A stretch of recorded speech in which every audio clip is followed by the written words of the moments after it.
Buenos días a todos, mi nombre es Medali Pacheco Lázaro y en esta oportunidad vamos a ver el tema del requerimiento proteico en la etapa gestacional.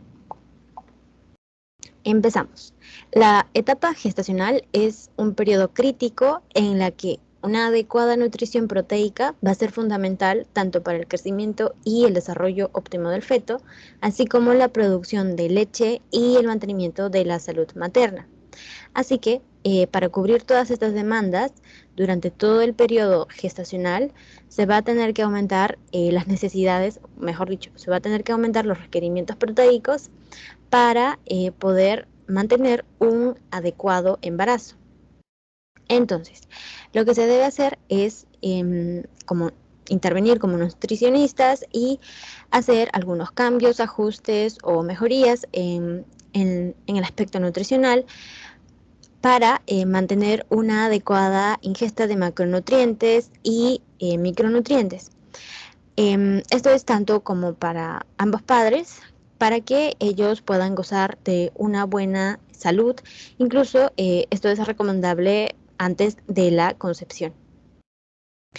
Entonces, debido a que el feto es, dado que el feto es únicamente dependiente del huésped, eso significa que pues, no va a haber otro medio intrauterino en la que se pueda adquirir nutrientes a nivel fetal, así que todo va a depender de la nutrición o el tipo de nutrición que mantenga la madre durante este periodo. Por lo tanto, si hay un déficit nutricional, esto puede llevar a un aborto espontáneo, ya que el organismo de la mamá se está intentando, de alguna manera, liberar de la progresiva deficiencia nutricional. Entonces, si se hace una buena intervención nutricional y se logra una nutrición óptima, se va a producir una leche de buena calidad que va a ser necesaria para el desarrollo de todos los órganos del bebé. Entonces, durante todo el crecimiento de, primero, el cigoto, el embrión, feto y posterior neonato, va a ser la calidad del tipo de nutrición que se lleve durante todos estos periodos, va a repercutir o va a tener un impacto muy importante en la salud de las generaciones posteriores, si es que este futuro ser vivo decide procrear. Ahora, como vamos a ver los requerimientos proteicos, es importante tener en cuenta estos funciones de las proteínas. Como por ejemplo, a nivel estructural, las proteínas se encargan de formar y de desarrollar todos los tejidos, órganos y sistemas del cuerpo a través de las tres capas germinales, como vemos acá en la imagen, el ectodermo, mesodermo y endodermo. A nivel hormonal, también las proteínas, hay algunas proteínas como por ejemplo la gonadotropina coriónica humana o HCG, que va a ser secretada por el embrión para ayudar a mantener el embarazo. A nivel del transporte, es importante mencionar que va a haber o se requiere de una mayor cantidad de hemoglobina fetal para que esta pueda llevar a cabo el proceso del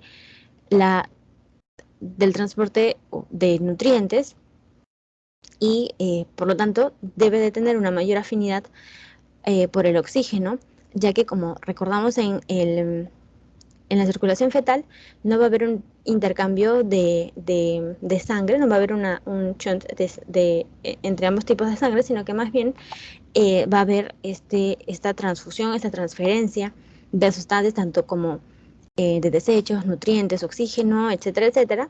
Así que la hemoglobina que se encuentra en los hematíes o en los eritrocitos fetales debe de ser mucho mayor para hacer todos estos, todos estos trabajos. Ahora, también hay algunas proteínas que regulan la expresión genética, como por ejemplo el complejo de represión de metilación del ADN, que se encarga de modular, como ya mencioné, el tipo de genes que se van a expresar que van a codificar para para la futura creación de algún órgano o de algún tipo de sistema, ¿no? A nivel fetal. También a nivel de la inmunidad, algunos anticuerpos, como por ejemplo la inmunoglobulina G, que es la única inmunoglobulina que va a traspasar la placenta para brindar protección al bebé. Así que es importante también tener una adecuada ingesta de nutrientes para poder mantener una buena producción de este tipo de anticuerpos. A nivel de la regulación del ciclo celular, como por ejemplo tenemos la proteína P53, que se asegura de que las células se dividen de manera controlada, y si en el caso haya alguna ruptura del ADN, pues esto puede, la proteína P53 puede llevar a una apoptosis celular para que se eviten anomalías y malformaciones. A nivel del sistema óseo, las proteínas van a formar la matriz orgánica, van a sintetizar colágeno y también producir hormonas. A nivel del encéfalo, pues se van a producir proteínas estructurales neuronales y gliales, grupos sinápticos y también para la producción de péptidos y neurotransmisores. También las proteínas van a ser importantes para sintetizar una leche materna de buena calidad, que es la principal fuente de nutrientes del lactante durante los primeros meses de vida. Ahora, si bien es cierto, durante todo el periodo gestacional es necesario mantener una buena ingesta de proteínas, hay algunos periodos críticos en los que se debe de regular mejor esta ingesta, como por ejemplo en la fase 14, donde, por ejemplo, aquí se va ya a evidenciar los 30 pares de somitas, que son los precursores para los múltiples sistemas orgánicos. También se empieza a formar los músculos de la espalda, las costillas, y el epitelio digestivo se empieza a diferenciar en hígado, pulmón, estómago y páncreas. En la misma fase 14, en el día 31 y día 35, aquí, por ejemplo, ya se empieza a formar el esófago y se empieza a detectar los sacos pulmonares. También se empiezan a diferenciar los brotes uretrales y el metanefros, que posteriormente darán lugar a la formación del riñón. En la fase 23 también ya se puede, la cabeza del feto o del embrión ya empieza a enderezarse y empieza a redondearse. También los oídos externos se encuentran completamente desarrollados. Las extremidades superiores e inferiores ya están casi que ya desarrolladas. Se sustituye el ectodermo fino por células bastante aplanadas, entre otro tipo de cambios morfológicos en estas etapas. En la fase 23, aproximadamente en el día 61 y 68, también va a haber se tiene que adecuar la ingesta de proteínas, ya que durante este periodo la estructura del encéfalo ya básicamente debe estar completa. También se va a ver un crecimiento rápido de la masa encefálica. El hígado empieza a excretar bilis hacia la vesícula biliar. Durante la fase 14 también el bebé empieza a moverse, porque se está empezando a desarrollar el sistema muscular y nervioso. También se empiezan a detectar los latidos cardíacos. En la fase 14, aproximadamente en la semana 14 también, el vaso ya es completamente funcional y empieza a eliminar eritrocitos antiguos y empieza a producir anticuerpos. También los huesos todavía continúan en desarrollo, se empiezan a fortalecer los músculos, la posición de los ojos ya están básicamente hacia el frente, y los oídos ya están muy cercanos a su posición final, entre otro tipo de sucesos que van a suceder en esta etapa. Entonces, el segundo punto que vamos a tocar, es el de nutrición placentaria. ¿Por qué es importante tener esto en cuenta? Bueno, porque la placenta no va a aportar nutrientes ni oxígeno hasta que se establezca el flujo sanguíneo aproximadamente en la semana 14. Anteriormente a esas semanas no va a haber lugar, anteriormente a esas semanas la nutrición va a tener lugar en el endometrio y las secreciones de las glándulas uterinas. Ahora, La placenta se encarga de producir hormonas que van a ser importantes algunas para la regulación del crecimiento fetal y el desarrollo de los tejidos del soporte materno. También la placenta va a tener o va a ser un medio de intercambio de nutrientes, oxígeno y también productos de desecho. Cuando hay unas lesiones placentarias, van a comprometer la nutrición del feto. Esto es independientemente si es que la madre goza de una buena salud. Ah, también, la mala presentación puede ser causa de un embarazo precoz o microinfartos. Ahora, cuando hay una placenta pequeña, esto puede llevar a una menor em, superficie de las vellosidades placentarias y por lo tanto también una menor funcionalidad que puede conllevar a un retraso en el crecimiento intrauterino. Sin embargo, cuando se encuentran placentas ya demasiado grandes, esto puede ser causa como una adaptación morfológica evolutiva en la que la placenta en modo de respuesta empieza a crecer para poder adquirir mayor cantidad de nutrientes porque estuvo anteriormente en un entorno pobre en nutrientes. Ahora, los cambios endocrinos fetales y maternos son signos de la disponibilidad de nutrientes y equiparan la velocidad de crecimiento fetal con el aporte nutricional, ¿ok? Va a ser proporcional. Ahora, en un entorno intrauterino subóptimo, perdón, esto puede conllevar a un desequilibrio nutricional y alteraciones genéticas en el desarrollo fetal. Por lo tanto, el objetivo como nutricionistas es equilibrar un estado nutricional óptimo y evitar algunos teratógenos, que más adelante vamos a mencionar algunos de ellos. Por lo tanto, si bien es cierto, todos los nutrientes son importantes, van a haber hay algunos que están mucho más estudiados que otros y que se demuestran algunas interacciones o probables interacciones con algunas funciones. Pero es posible que pues no solamente un nutriente se encargue de hacer cierto tipo de funciones, sino que puede estar involucrado en varias al mismo tiempo. También es importante tener en cuenta que cuando se carece de macro y micronutrientes, el momento del déficit, del diagnóstico del déficit es importante para poder predecir el impacto de la futura lesión.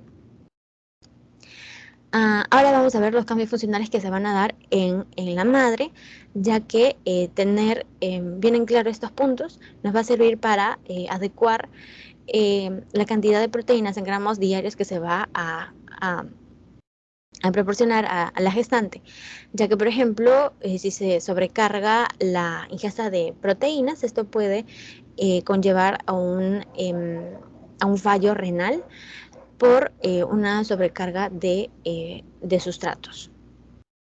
Bien, entonces veamos el primero. A nivel cardiovascular y pulmonar, va a haber un mayor gasto cardíaco, también va a aumentar el tamaño cardíaco aproximadamente en un 12%. También va a aumentar la presión arterial diastólica en el primer trimestre por la vasodilatación periférica. Pero en el tercer trimestre la presión arterial diastólica va a disminuir y va a establecerse en un periodo pregestacional. También puede haber edema leve en las extremidades inferiores debido a la presión del útero y la expansión sobre la vena cava inferior.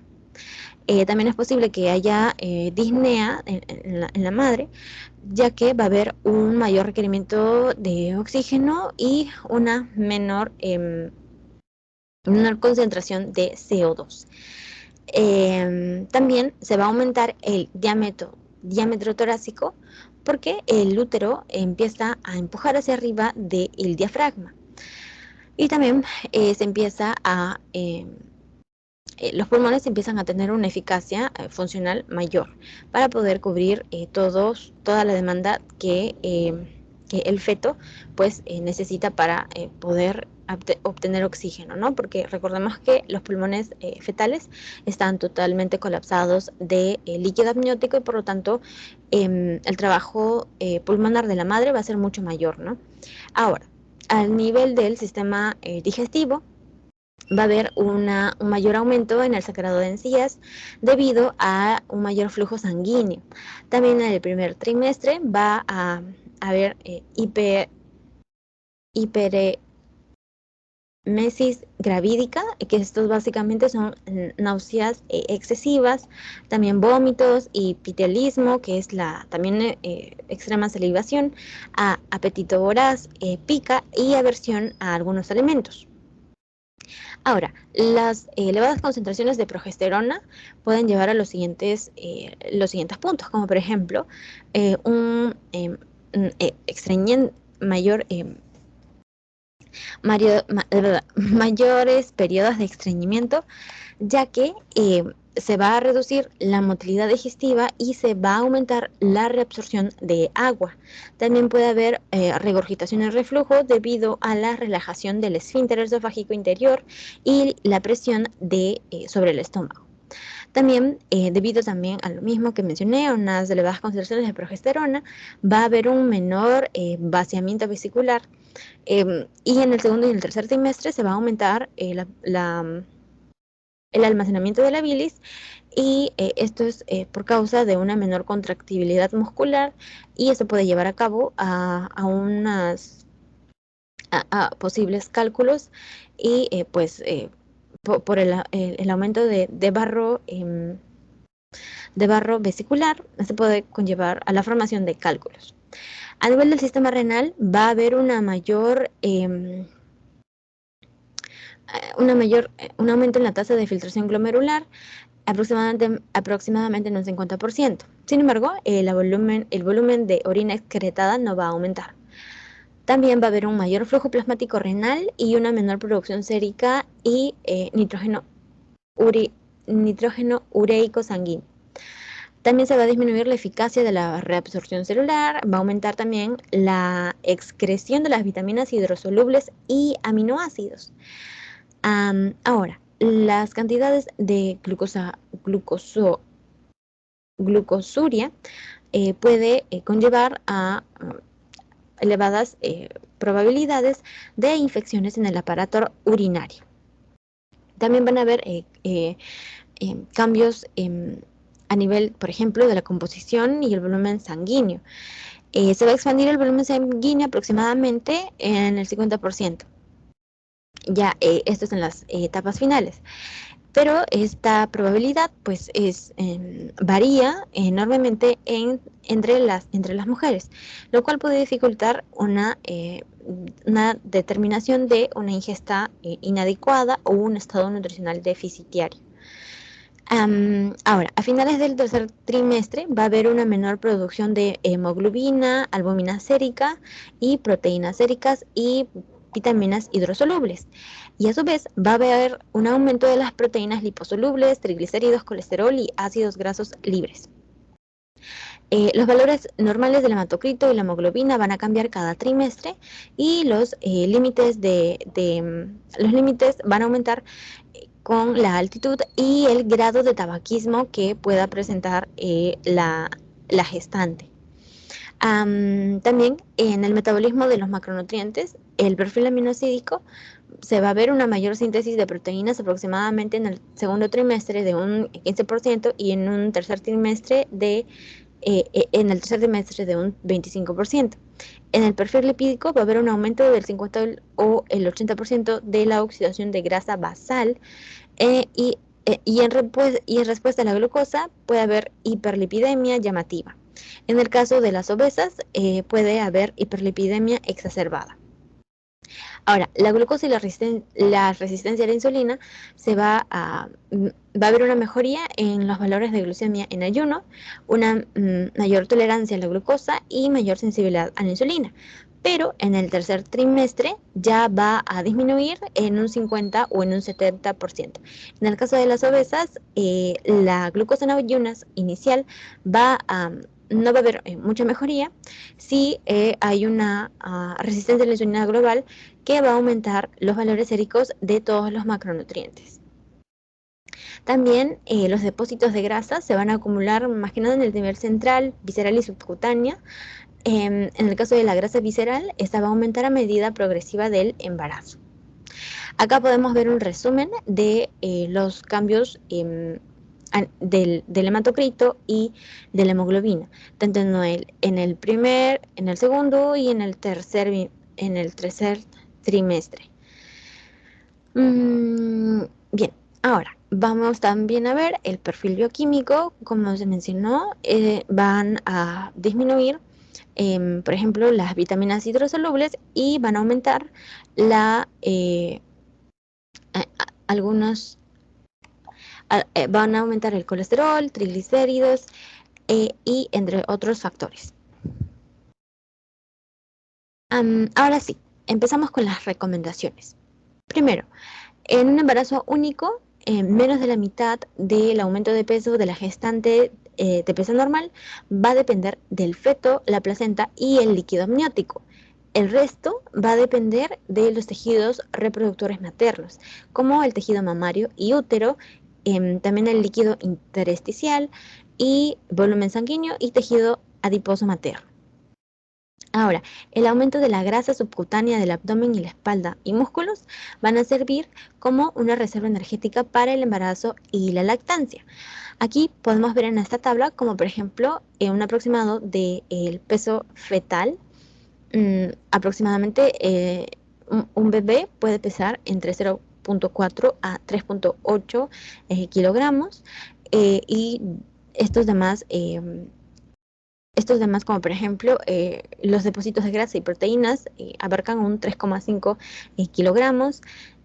La sangre también va a aumentar en 1,8, los líquidos tisulares también en 1,2, y así pues, ¿no? En todos estos tejidos van a se suman y nos da un resultado de 12,5 o 13 kilogramos que va a aumentar la gestante de un solo bebé durante toda la etapa gestacional. Bien.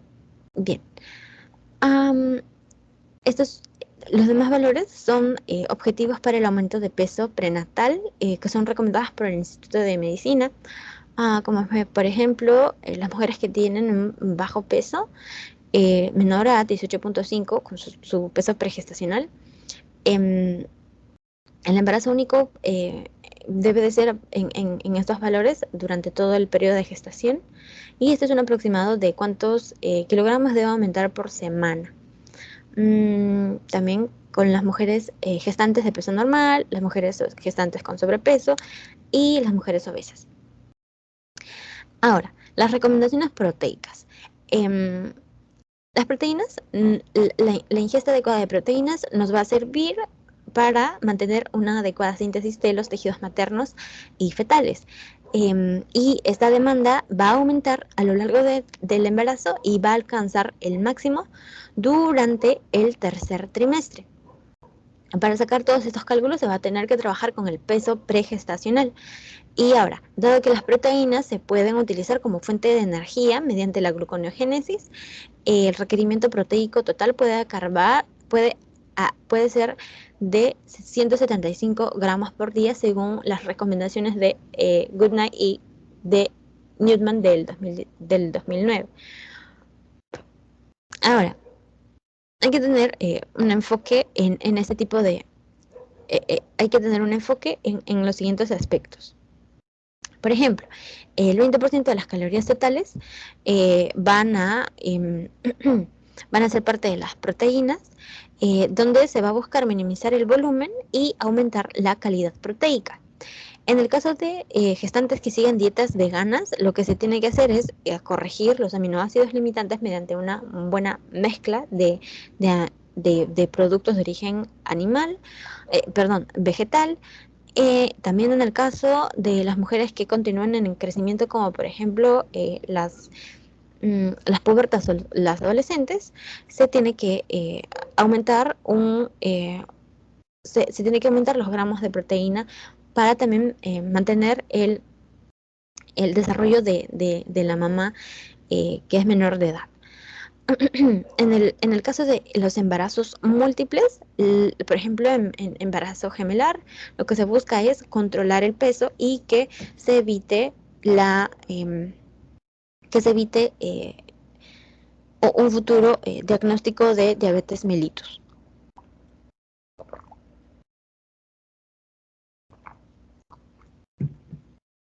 Entonces, como podemos ver en estas cuatro tablas, por ejemplo, tenemos las recomendaciones de la OMS. Aquí se incluye, pues, el gasto energético basal por edad, tanto como mencioné en pubertas y también en adolescentes.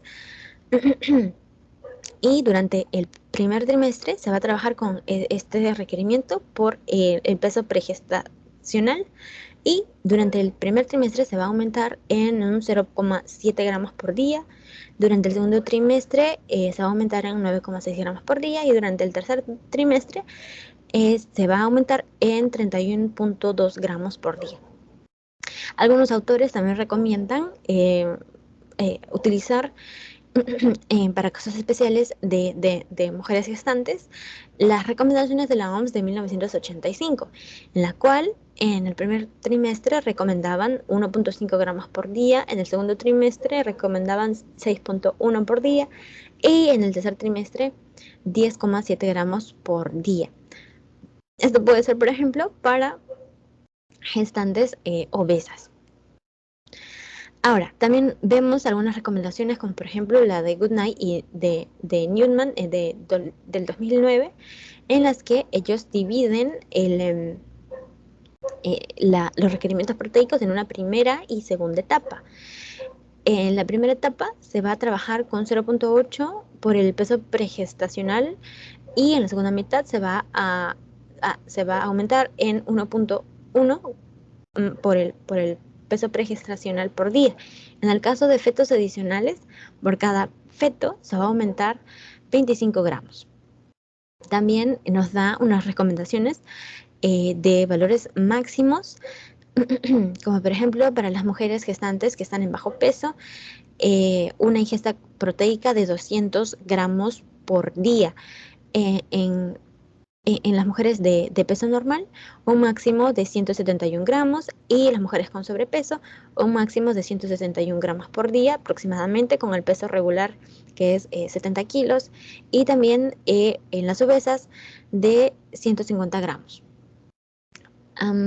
Ahora, estas son algunas recomendaciones que quise colocar porque hay algunas variaciones en cuanto el países y las culturas.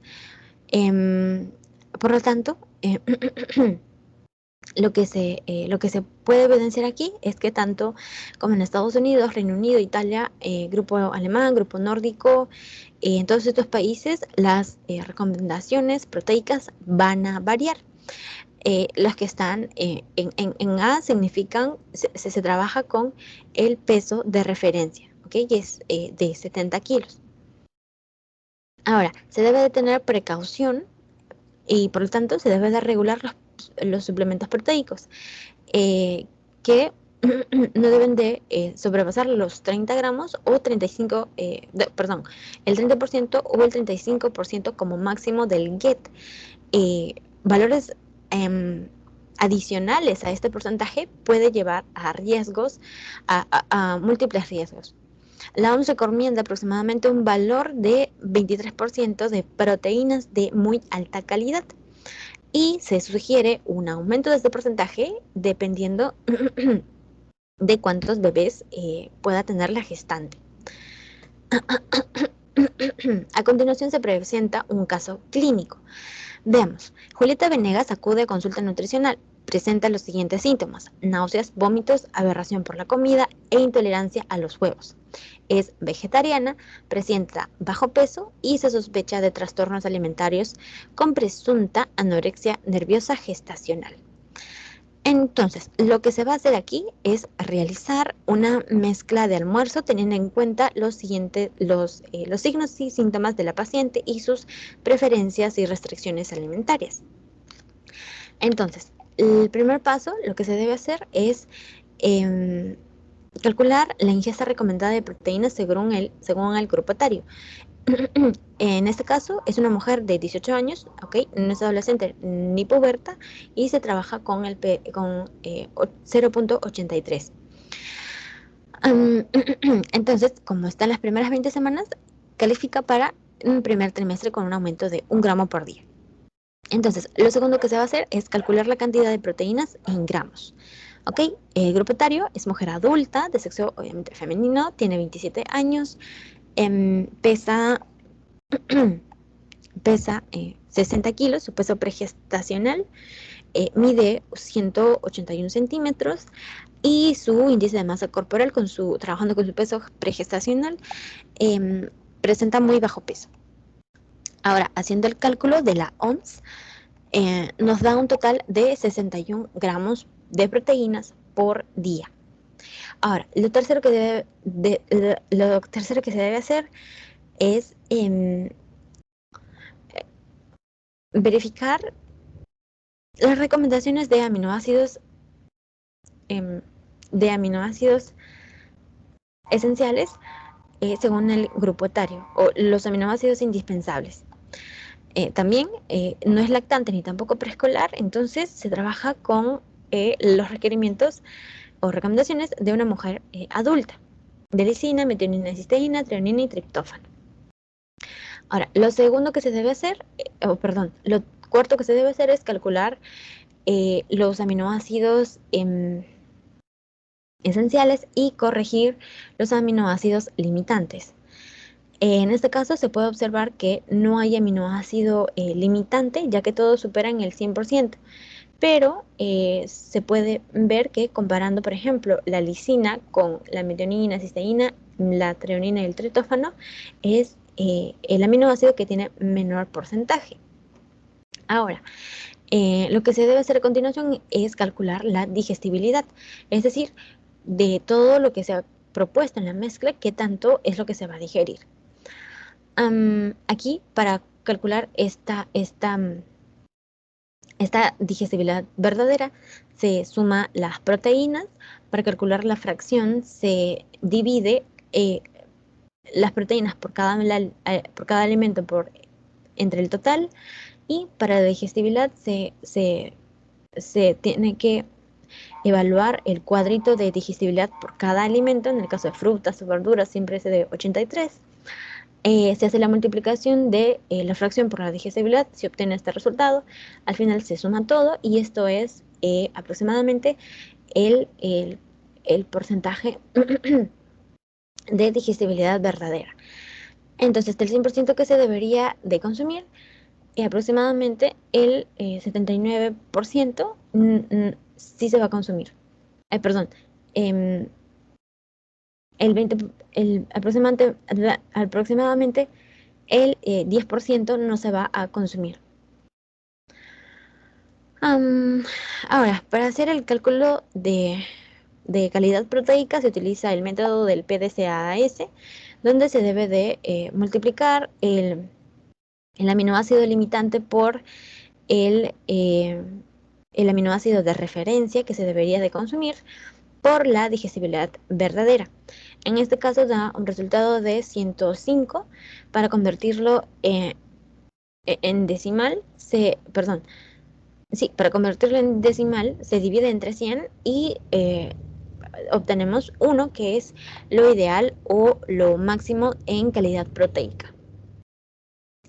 Ahora, vamos a ver, en este cuadrito podemos ver tanto la deficiencia como el exceso de proteínas, tanto lo que puede, como puede afectar en el feto y como en la madre. Por ejemplo, en el feto, una deficiencia de proteínas puede llevar a un retraso de crecimiento fetal, bajo peso al nacer, malformaciones congénitas, retardo mental, anemia fetal, etc. Un exceso puede llevar a mayores riesgos a nivel, más que nada, en su etapa adulta, como por ejemplo hipertensión arterial, enfermedades renales, enfermedades respiratorias, osteoporosis, hasta cáncer. Y en la deficiencia, en el caso de la madre, esto va a, obviamente, va a haber una mayor pérdida de masa muscular, ya que, como se mencionó anteriormente, se deconstruye, se cataboliza las proteínas que están en los músculos como en forma de reserva para poder construir otro tipo de proteínas que van a ser necesarias para el feto. En el caso de la gestación, se va a superponer las necesidades del feto antes que la madre. También puede haber edema, debilidad y fatiga, mayor susceptibilidad a infecciones. Y un exceso también es todo, puede haber, por ejemplo, mayor riesgo de enfermedades cardiovasculares, porque también las proteínas, no solamente las proteínas más que nada, o mejor dicho, las proteínas de origen animal tienen un considerable porcentaje de colesterol. También puede haber preeclampsia o diabetes gestacional. Ahora, entonces, como el punto aquí es em,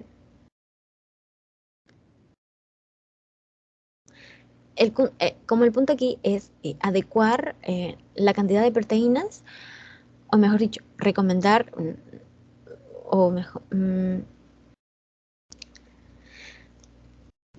el punto aquí es evaluar qué tantos alimentos proteicos, perdón, el punto aquí es recomendar qué alimentos proteicos debe de consumir una persona en estado de gestación, qué es lo que se debe evitar y qué es lo que se debe de consumir.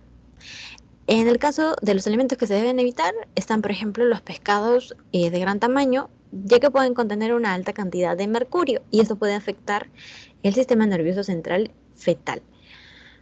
En lugar de ello, se puede consumir mayor cantidad de frutas y verduras frescas. Y también se debe de evitar los embutidos, carnes y carnes crudas o mal cocidas, ya que pueden contener varios tipos de bacterias que van a causar infecciones graves en el feto. También se debe de priorizar lácteos y sus derivados que estén pasteurizados.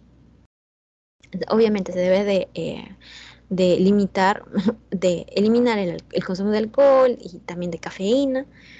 Y también se debe de consumir legumbres, pescados ricos en omega 3, cereales integrales, carnes, huevos, frutos secos y aguacate. Ahora,